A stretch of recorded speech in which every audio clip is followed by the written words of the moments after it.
Hey, how's it going? Today we're going to have a look at how to restring an electric guitar.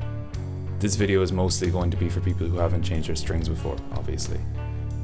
However, if you are someone who has changed their strings before, you might want to stick around. I have a couple of interesting tips and tricks that might be of some help to you. These are some of the tools you're going to need for this. We're going to need strings, we're going to need a guitar, we're going to need this thing. It's a string winder. This is a clippers on the end of it, so you can take off the excess string when we're done restringing. Basically, this will allow you to wind off the strings much quicker. It'll save you a lot of time and effort. Here we're just loosening the strings first. It's much handier to have all the strings loose before we do anything else. And now we're going to clip them just above the nut. Clipping them here means that when we take them out at the bridge, we don't scratch any of the paint or the parts on the guitar. This would be a great time to clean down the guitar so you can get to any places that you normally couldn't put the strings on. And don't forget to take off the strings at the tuner as well.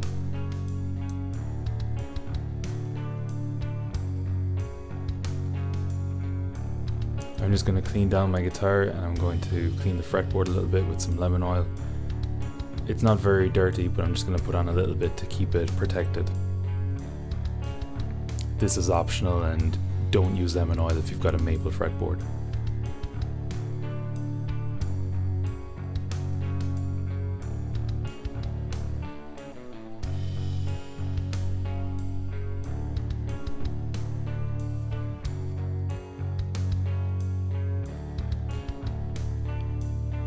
Now this is a tip I read about years ago. By drawing in some graphite into the nut using a lead pencil, it reduces friction within the nut and allows the string to move more freely. This will help with tuning. Somewhere on your packet of strings will tell you what color corresponds to what string.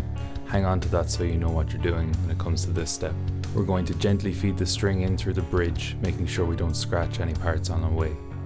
Once we get to the tuner, we're going to measure off how much slack we need. A lot of places recommend using the distance of 2 tuners ahead. I prefer this method where I curl my index finger and rest my middle finger on the 12th fret. Once I have this measured off, I'm going to pinch the string at a right angle away from the headstock at the tuner. This will give us more than enough slack to work with. You can see here where I've pinched the string. That's going to create a lock, and it's going to help to stop the string from slipping when we retune the guitar. Now we're going to wind the string back onto the guitar. It's really important as you do this that you wind the string anti-clockwise. That is, you wind it towards the center of the headstock, out to the edge.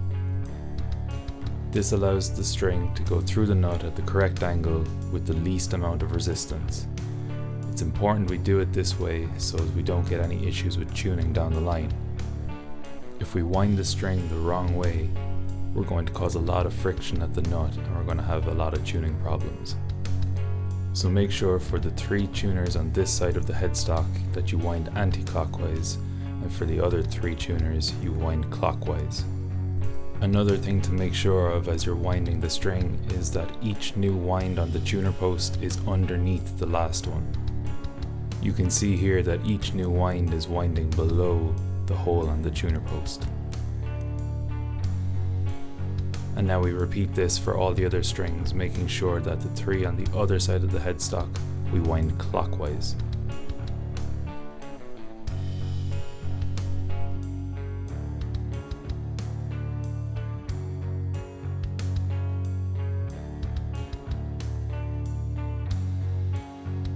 Once we've got all the strings in place on the guitar, we can do one final check to make sure everything is sitting correctly, that the strings are on the saddles correctly, and that we're happy with how everything looks.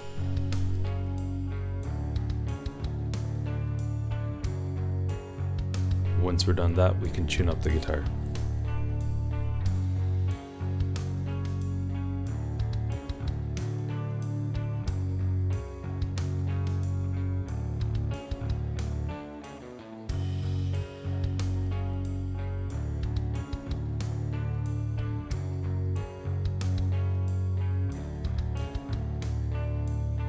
Once we're happy that the guitar is in tune, we're going to want to stretch out the strings.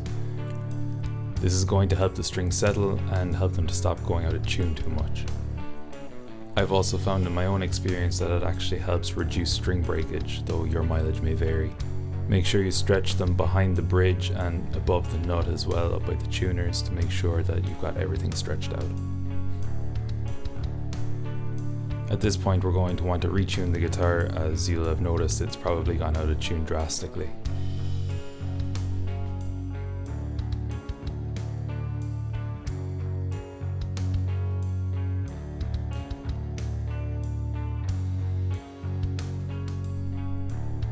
Once we're satisfied we've got the strings in tune, we can clip the excess string from the tuners.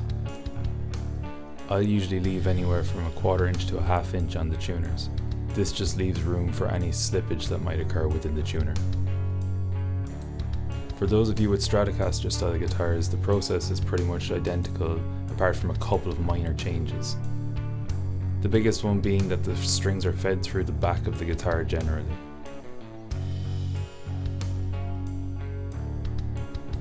So it's the same process as before. We want to clip all the strings just above the nut once we have them loosened.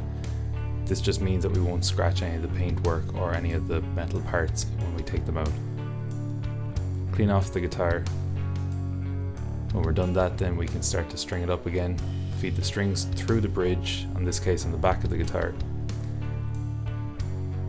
And once we have the graphite put into the nut, we can start feeding them into the tuners.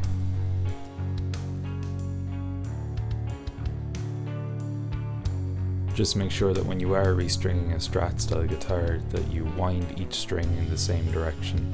In this case you're going to want to wind them all anti-clockwise.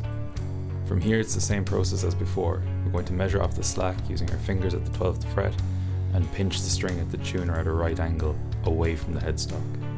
We're going to wind the string anti-clockwise and we're going to keep each new wrap on the tuner post underneath the previous wrap.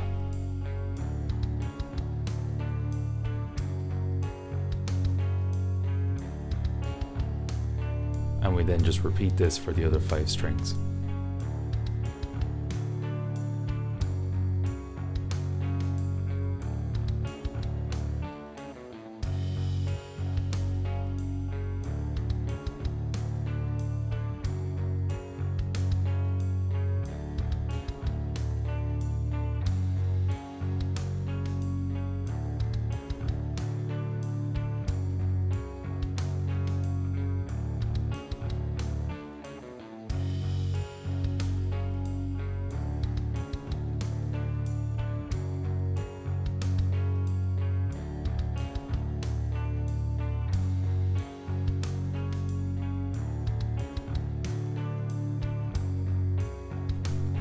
Just like before, we're going to tune the guitar up.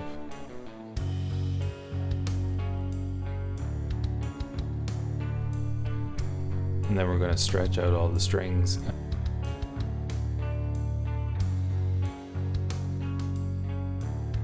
And tune it up one last time.